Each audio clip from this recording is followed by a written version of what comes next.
And, whoa, look at Magoo. Magoo streaks into the... Thorpe's got basketballs.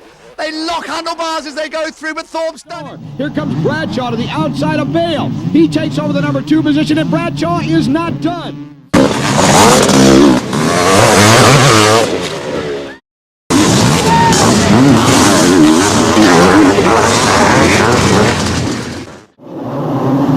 They fly down that front straightaway to that sharp right-hand turn, and out in front, it's the green Kawasaki of Bill Brecker.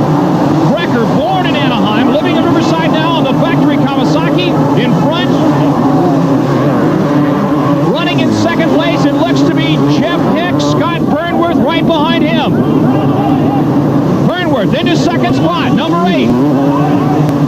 Burnworth. Brecker going wide in a turn, and Burnworth has taken the lead. Johnny Omara running second. David Bailey has fought his way back up to 6th.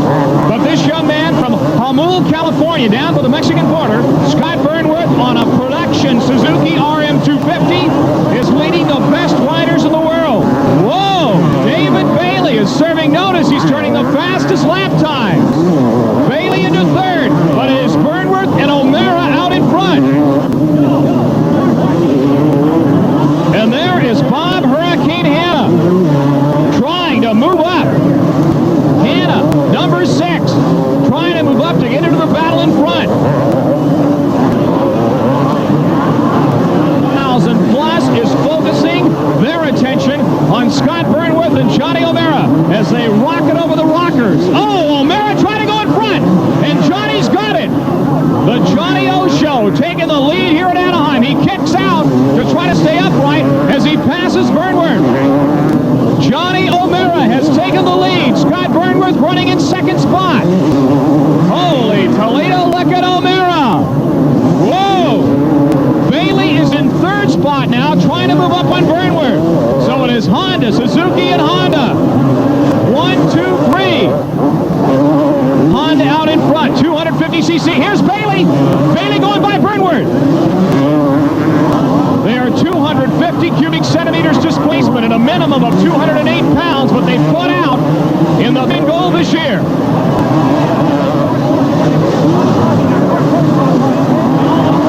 There is Johnson in 3rd. Trying to hold on to 3rd and go after Ward. I don't know if he can catch it. We're in the final moments of this race. Johnson has done an incredible job of that modified production Yamaha coming from dead last to 3rd in this field. Omara is taking it easy, slowing down and heading for the checkered flag. He knows he's got this wrapped up. A beautiful job, a very intelligent ride, and here it is, Johnny Omara winning the Anaheim Supercross, and look at this. Round 2, a capacity crowd at Anaheim served notice that Supercross is alive and well. They were treated to outstanding race action. The new 2 main event format, the emphasis on starts, is more critical than ever. With that in mind, the 20-rider field swept through the first corner with Yamaha's Ricky Johnson leading the way. For all intents and purposes, the race was over. Johnson was never challenged as he led every lap with teammate Brock Glover in tow. Johnson was halfway home.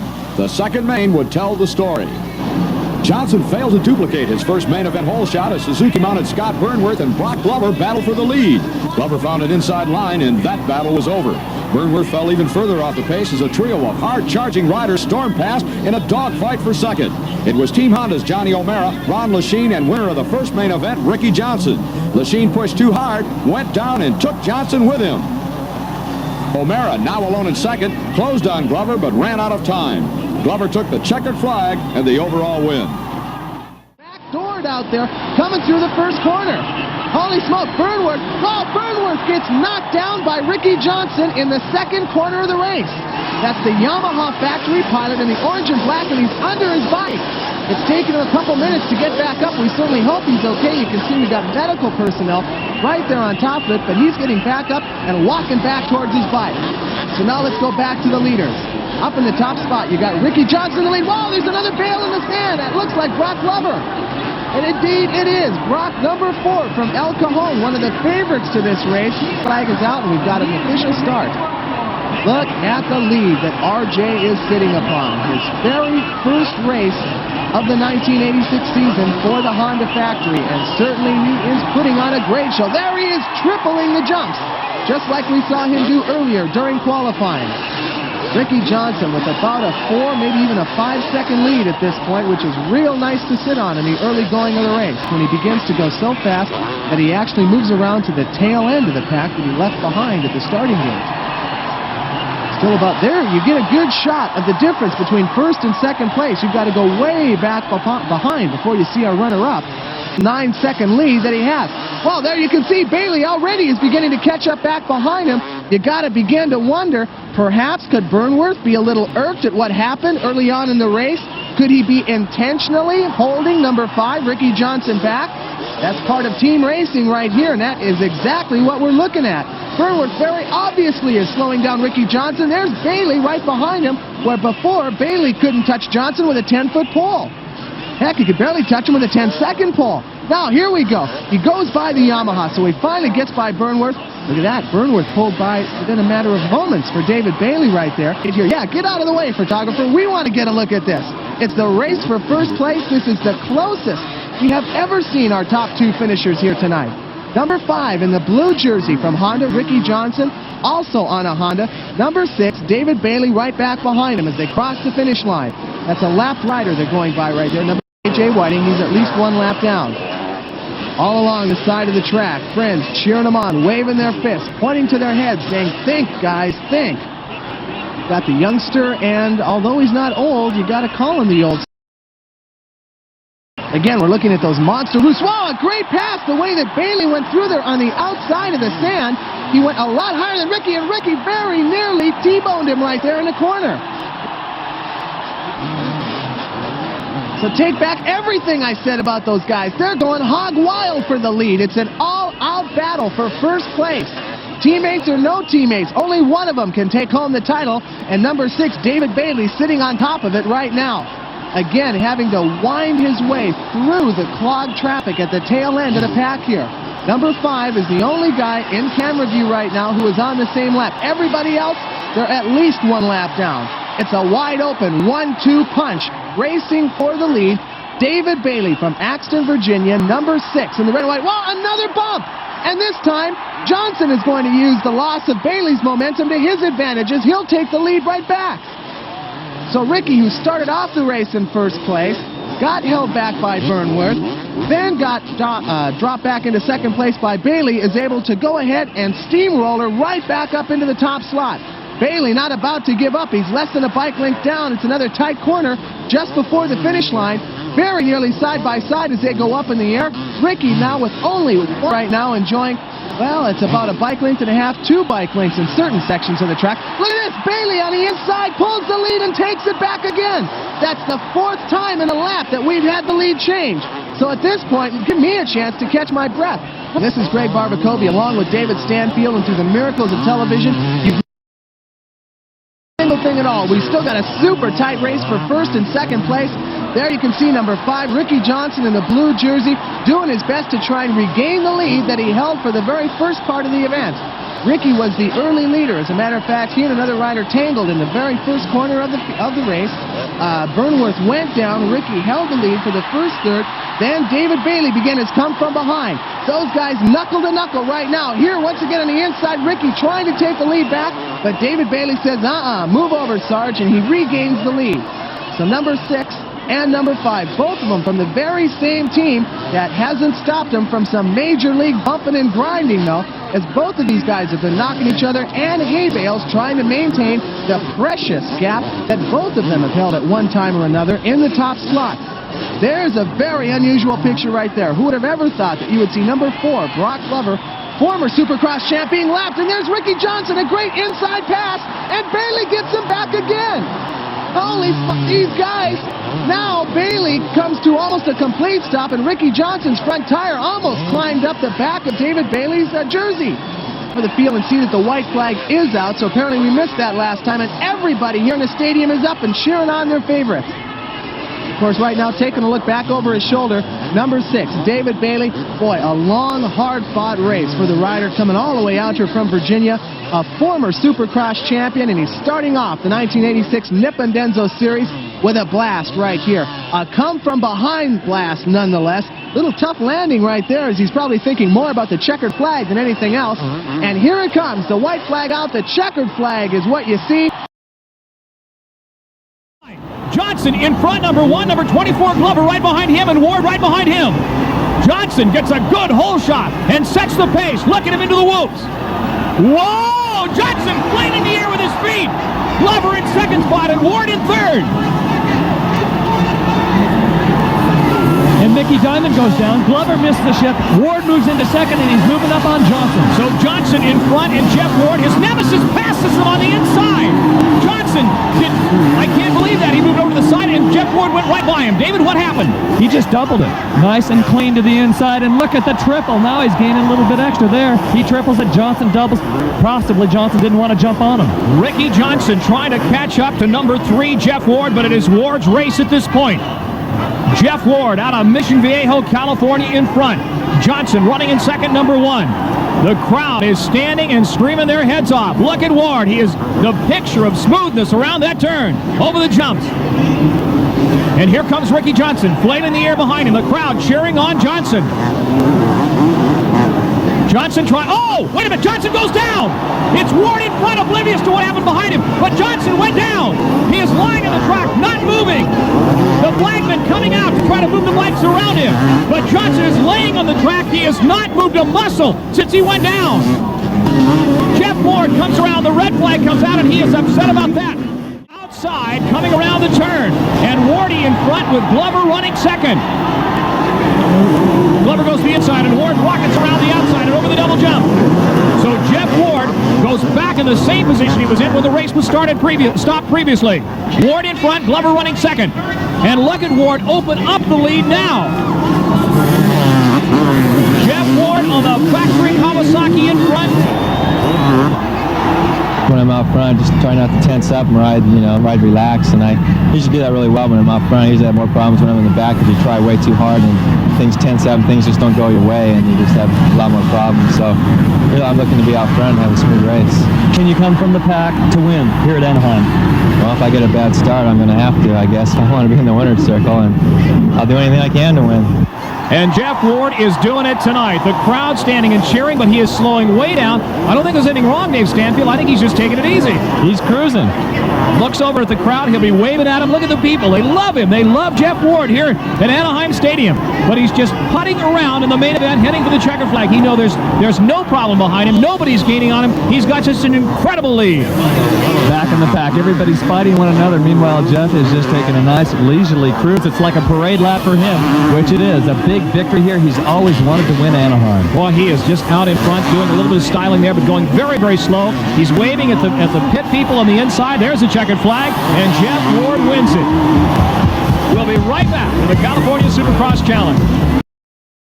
Off this week's busy program is Supercross action. The traditional season opener in Anaheim, California was a non-championship event, but nevertheless, it was high on everyone's list of want-to-win races. It is our first race, big race of the year, and it's such a prestigious race to win, press-wise and advertising-wise, and everybody wants to win it, so it doesn't matter if it's for points or not, and you go out to win every race we ride, so. The first big race of the year is always exciting. It's a chance to see who's wearing new clothes, who has a new look to go with their new clothes, and who looks the best in their new clothes. It's a chance to renew old friendships. You never know just what you'll see at the first race of the year. One thing, though, is certain, there'll be plenty of race action like this pass that Jeff Ward put on Johnson. Mickey Diamond behind Johnson and Ward saw the pass and figured, why not? Now he knows. Before the race was over, Team Honda's Rick Johnson regained the lead. This time, he held it to claim victory in the first stadium event of the year. Let's look at that finish again. The Anaheim opener was not part of the National Championship Series, but based on rider effort, determination, and desire, you would never know the difference. Would have been caught and held held up while the rest of the field left him behind. The field rockets down the long straightaway. And grabbing the hole shot is rider number 10, Guy Cooper from Stillwater, Oklahoma. Cooper aboard a Honda, and a rider goes down hard. It looks like it is. It's rider number 111, Jean-Michel Bale, the Frenchman. It would appear, though, that long layoff did not bother the young Honda star at all. Meanwhile, Rick Johnson, rider number 1, who is currently nestled in the number 3 position, has not put forth any type of charge. I can't believe that Johnson is going to allow that to continue. At an outdoor motocross just a couple of weeks ago, Johnson went, and Guy Cooper almost went down. Cooper got sideways in the whoops, his feet were off the pegs, and look, here comes Omara. Rider number 20 on the Suzuki, Johnny Omara, former Supercross champion, takes over the number 1 position. Guy Cooper appeared to have the situation well under control, but Johnny Omara, taking advantage of a Cooper bobble, has taken over the lead. Cooper is having all kinds of problems out on that racetrack, and look who's going to take advantage of this one. No! Cooper grabs a handful of throttle and bounced away from Johnson. It appeared that Johnson was going to take over that number 2 spot, but Cooper was having none of it. Going back to that Rick Johnson story, while Johnson was on the ground after a spill, he was hit by several riders and run over. He's extremely stiff, and Johnson goes to the inside. He's side by side with his teammate, and Johnson, what a motocross move that was, has taken over the number 2 position. He'll now set his sights on Johnny Omara. Stadium in round 1 of the Camel Supercross Series. That's Johnny Omara, rider number 20 of Team Suzuki. The O-Show took the lead in round 1 when Guy Cooper from Team Honda bobbled. Since then, Omara has done nothing but lengthen his lead. The O-Show has ridden a superb race. Omara is almost run off the track. Omara was lapping a rider. He tried to go around the outside. That rider pushed his bike directly into Omara. And there's Rick Johnson. Omara almost off the track. He managed to save it, and now back on the track, he's opened his lead up once again. Omara is riding a superb race. Omara skidded sideways and has come to a halt on the track. I don't believe this. The O-Show, after riding such a beautiful race, is going to be out of it. Omara has trouble steering his motorcycle. Halt. He rips off his goggles. Johnny Omara is heartbroken.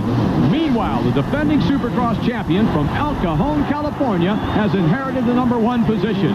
Would he have caught Omara? We'll never know. What we do know is the early season rumor that the O-Show is back is true. You can bet the former Supercross champ will be heard from again before this series is over. To the track, Rick Johnson is still the leader, but look at this battle shaping up for the number 2 position. It's between a pair of Honda riders. Number 10, Guy Cooper, the early leader, and rider number 7 out of Sherwood, Michigan, Jeff Stanton, the newest member of Team Honda. Stanton has been closing steadily throughout the past 3 or 4 laps. He now is less than 2 bike lengths behind Guy Cooper. Closes the gap to less than a bike length and tries to get a wheel inside and does. Jeff Stanton almost drew alongside Guy Cooper. He is putting the pressure on. The battle between the Honda teammates has brought them closer to the rear wheel of Johnson. I don't think Johnson, who is slowing down because of traffic ahead, knows they're back there. Here they come, and Stanton with an inside line takes over the number 2 position. Let's see now if Guy Cooper can come back or if he'll let Stanton go. Right now we have Honda's 1, 2, 3 lap to go is way out in front. And there he goes. The white flag is out. 1 lap for Rick Johnson.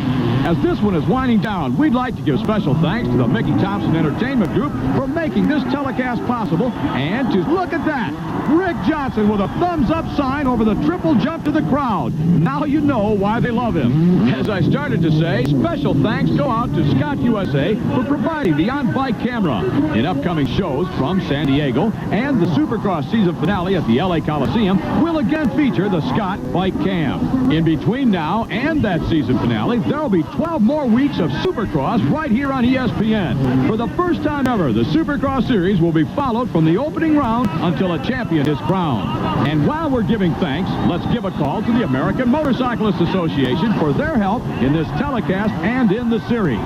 Rick Johnson is rounding the final corner and headed for the finish line jump. And there it is, the first victory of the 1989 Frenchman. In 3rd place, number 20 is Jeff Matasevich. 4th, the reigning Supercross champion Jeff Stanton. Behind him, Rick Johnson and a whole host of riders.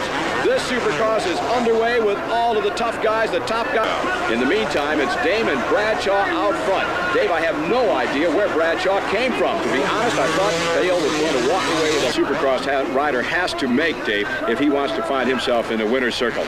Right now, we're looking at a battle for the number 2 position. There's Matasovic. He squeezes underneath Jean-Michel Bale, and he holds on.